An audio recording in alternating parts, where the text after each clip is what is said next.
नमस्कार दोस्तों, मैं हूं पिंटू और आप देख रहे हो पिंटू टेकी। तो आज हम लोग बात करने वाले हैं जो अपकमिंग फ्लिपकार्ट सेल के बारे में और उसके साथ इस सेल में कौन कौन से फोन सस्ते मिलेंगे, उसके बाद सेल कब से स्टार्ट होने की चांसेस है। अगर आप नया स्मार्टफोन लेने का प्लान कर रहे हो तो रुक जाना, क्योंकि जुलाई 2026 में सेल आने वाली है। इससे पहले भी एक सेल स्टार्ट होने वाली है जून 11 से में एक सेल इवेंट के नाम से स्टार्ट होने वाला है, जिसमें चांसेस है कि अच्छा खासा डिस्काउंट में आपको फोन मिल सकता है। तो ये जो सेल स्टार्ट होगा 11 जून को मिडनाइट में स्टार्ट हो जाएगा और ये चलेगा 11 जून से लेके मतलब 12 जून से लेके 18 जून तक।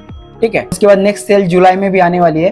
देखो इतना खासा डिस्काउंट नहीं मिलेगा जैसे बिग बिलियन डे में रहता है, ऐसा नहीं रहेगा, बट एक एवरेज कह सकते हो जिसको अर्जेंट है फोन की, तो वो सब चाहो तो आप ले सकते हो उसमें। मतलब 5-10% 20% तक का डिस्काउंट आपको मिल सकता है। चलो एक हिडन ट्रूथ मैं बताता हूँ सेल के बारे में। ज्यादातर लोग क्या सोचते हैं पता है, फोन लेने के पहले जो है ना प्राइस सेम रहती है, बट ऐसा होता नहीं एक्चुअली में। जब जो सेल स्टार्ट होने वाली रहती है ना, उसी के रात में ही प्राइस इंक्रीज कर दिया जाता है। और जब जो वही सेल के साथ फिर आपको 5% 10% डिस्काउंट करोगे तो एक्चुअली वो MRP के सम इक्वल में ही वो प्राइस आ जाता है और आप लोग परचेज कर लेते हो।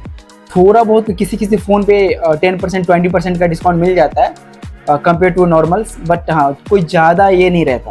ये चीज़ ध्यान रखना आप लोग। कभी भी कोई भी फ़ोन ले रहे हो ना, तो ऐसे जैसे लिखा रहेगा कि 24K का है आपको 20K में मिल जाएगा, तो ऐसा मत करना। पहले देख लेना है कि इसकी टर्म एंड कंडीशन क्या है, मतलब क्रेडिट कार्ड पे कितने डिस्काउंट दे रहे हैं या डेबिट कार्ड पे कितने दे रहे हैं, कॉइन पे कितने दे रहे हैं। क्योंकि जब प्रोसेस करोगे ना, जब फाइनलाइज पेमेंट पे जाओगे तो पता चला पेमेंट कुछ और कट गया और आप जो फोन परचेज किए उसमें ज्यादा आपको पैसे लग गए। ये चीज ध्यान रखना। बात करूँ तो सेल में सबसे ज्यादा डिस्काउंट किस फोन पे रहती है, तो जो फ्लैगशिप फोन होते हैं उसमें 5 से लेकर 20% तक के रहते हैं, और जो अपर मिड रेंज के फोन होते हैं उसमें 10 से 20% के रहते हैं। जो ओल्ड जनरेशन के फोन मतलब जो 1 ईयर पहले लॉन्च हो चुका है, 20 से 40 इवन 50% तक के भी डिस्काउंट रहते हैं। तो अगर ऐसा अर्जेंट नहीं, अगर फैमिली के लिए ले रहे हो या फिर घर में ऐसे नॉर्मल यूज के लिए ले रहे हो, तो वो ओल्ड जेन वाले जो 1 ईयर पहले लॉन्च हुए हैं ना, वो सब फोन ले सकते हो आप। अगर लेटेस्ट फ्लैगशिप खरीदना चाहते हो तो फिर बिग बिलियन डे का वेट करो, सबसे अच्छा और हैवी डिस्काउंट के साथ भी मिलेगा और आप अच्छे से उसका बेनिफिट भी ले पाओगे। अब मैं बात करूँ तो कौन से फोन सस्ते हो सकते हैं, तो देखो सैमसंग के हो गए, Xiaomi के हो गए, ठीक है, रियलमी के हो गए, और उसके बाद मैं बता दूं तो वन प्लस के हो गए, मोटोरोला के हो गए। ये 3-4 फोन की जो कैटेगरी है ना, ये सब प्राइस तुरंत ड्रॉप कर देते हैं और फिर फोन लॉन्च कर देते हैं। मतलब जब कोई फोन लॉन्च होने वाला रहेगा, जो पुराना फोन है उसका प्राइस ड्रॉप कर देंगे और न्यू वाले के प्राइस तो आपको पता ही होगा हाई रहता है। इवन अब 2 और 3 मंथ के बाद देखोगे तो प्राइस बहुत ज्यादा गिर जाता है। इवन आजकल में तो एप्पल वाले भी वही करने लगे हैं, 10-10 हज़ार 20-20 हज़ार प्राइस कम कर देते हैं सीधा।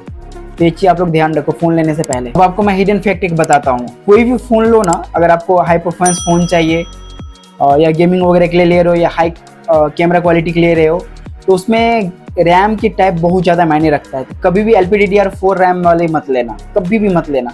जब भी लेना हो LPDDR5 वाले जो है, जो लेटेस्ट जेन के हो वही लेना। ये चीज़ ध्यान रखना हमें। उसके बाद मैं बात कर लेते हैं स्टोरेज की। स्टोरेज भी जो UFS होता है 2.1 2.2 नहीं, जो 2.9 या 2.3 या 3.1 वाले जो होंगे, वो लेटेस्ट जो आएंगे ना वही वाले लेना, जिससे कि स्टोरेज की भी कैपेसिटी फास्ट रहे और डेटा भी जो है सो फास्ट, मतलब कहीं सेंड या रिसीव करते हो ना वो थोड़ा फास्ट मिले आपको। तो ये चीज़ ध्यान रखना। और आजकल तो कूलिंग टेक्नोलॉजी हर फोन में देते ही हैं, तो ट्राई करना कि जो वेपर चैम्बर वाले हैं जिसमें कूलिंग के अलग से लगी हुई कॉइल्स हो, वो वाले फ़ोन ट्राई करना। उसका सबसे लास्ट में आता है बैटरी।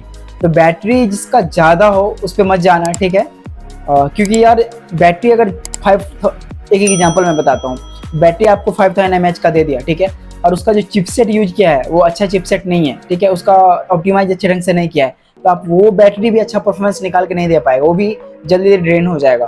तो चिपसेट बहुत ज़्यादा वैल्यूएबल चीज़ होता है उस पॉइंट पे। जिसका चिपसेट अच्छा हो, बैटरी कम भी हो, फिर भी वो अच्छा से अच्छा परफॉर्मेंस निकाल के दे सकते हैं। तो ये चीज़ ध्यान रखना आप लोग कभी भी ले रहे हो फ़ोन। तो अभी तो अब मैं बता UFS के बारे में ये बात कर रहा था, वो भी अभी तो 4.0 भी आ चुका है। तो देखना, अगर पैसा है आप लोगों के पास तो जा सकते हो उसके पीछे भी। और एक चीज़, प्रोसेसर जो देखना उसका नैनोमीटर जरूर चेक करना, क्योंकि अभी 2 नैनोमीटर 3 नैनोमीटर पे बहुत सारे चिपसेट भी आ गए हैं, स्नैपड्रैगन वगैरह के भी आ गए हैं, ठीक है।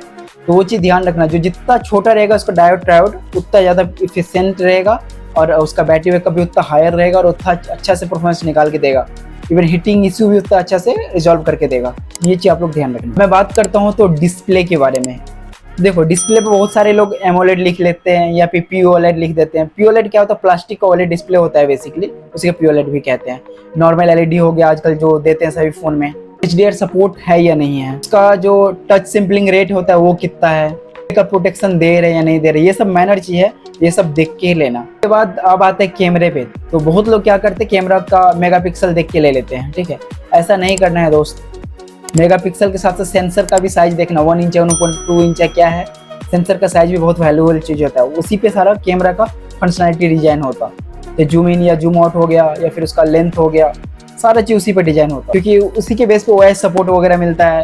ES वगैरह तो आजकल तो लेना ही नहीं, जो इलेक्ट्रॉनिक स्टेबलाइजेशन होता है वो तो लेना ही नहीं, ऑप्टिकल वाले जो आते हैं वही लेना, ज़्यादातर ट्राई करना वही, क्योंकि थोड़ा सा बजट ज़्यादा लगेगा, बट लेना तो थोड़ा अच्छा वाला लेना जो कि लॉन्ग टर्म तक यूज कर पाए और अच्छे से आप उसका बेनिफिट ले पाओ। तो जुलाई में जैसे गॉड सेल आने वाली है, ठीक है, तो उसी के बारे में मैं बताना भूल गया था, तो वो आप लोग चाहो तो वेट कर सकते हो, थोड़ा सा अच्छा डिस्काउंट रहेगा ये जून के सेल से कंपेयर टू जुलाई वाले में, तो चाहो तो वेट कर सकते हो आप। तो मैं आपको 7 यूनिक टिप्स दे देता हूँ जो कि फ़ोन खरीदने से पहले जरूर चेक करना।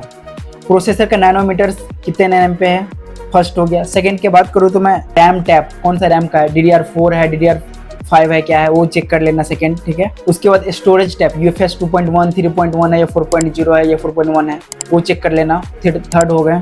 उसके बाद फोर्थ आता है डिस्प्ले प्रोटेक्शन, डिस्प्ले में कौन सा गोरिल्ला ग्लास का प्रोटेक्शन दे के रखा है या कोई और प्रोटेक्शन कौन सा दे के रखा है, वो देख लेना। उसके बाद सॉफ्टवेयर अपडेट पॉलिसी, ये बहुत ज़्यादा मैंडेटरी है, ये जरूर देखना, इसको मिस मत करना। 3 ईयर है या 5 ईयर है, कितना दिन का पैच का अपडेट है, वो चीज देख लेना। 6 का मैं बात करूँ तो है कूलिंग सिस्टम, कौन सा कूलिंग सिस्टम ये यूज कर रहे हैं, मेटल बेस भी कूलिंग सिस्टम आते हैं तो चेक कर लेना अच्छे से, जो लेटेस्ट टेक्नोलॉजी यूज हो वही लेना। उसके बाद जो बैटरी हेल्थ फीचर आते हैं तो वो भी बहुत इंपॉर्टेंट आजकल के पॉइंट्स हैं, तो वो भी देख लेना। बैटरी हेल्थ फीचर वैसे तो आप सॉफ्टवेयर के थ्रू भी देख सकते हो, बहुत सारे एंड्रॉइड सॉफ्टवेयर आते हैं जिसके थ्रू आप देख सकते हो। अगर आप नया स्मार्टफोन लेने के लिए सोच रहे हो तो फ्लिपकार्ट सेल को डेफिनेटली ये सारी चीज़ें देखना, ये कभी भी कोई भी सेल में लेना तो ये सारी चीज़ें को जरूर देखना और उसके बेस पे परचेज करना। आप कौन सा फोन लेने वाले कमेंट करके जरूर बताना। वीडियो पसंद आई हो तो लाइक से सब्सक्राइब कर दो, उससे ज़्यादा अच्छा लगा तो इंस्टाग्राम पे आगे पिंटू टेक फॉलो कर लो। चलो बाय, टेक केयर दोस्त। लाइक शेयर सब्सक्राइब करना ना भूले। इसी के साथ खत्म करते इस वीडियो को, मिलते हैं किसी न्यू वीडियो में न्यू टॉपिक के साथ, तब तक के लिए बाय बाय गाइज।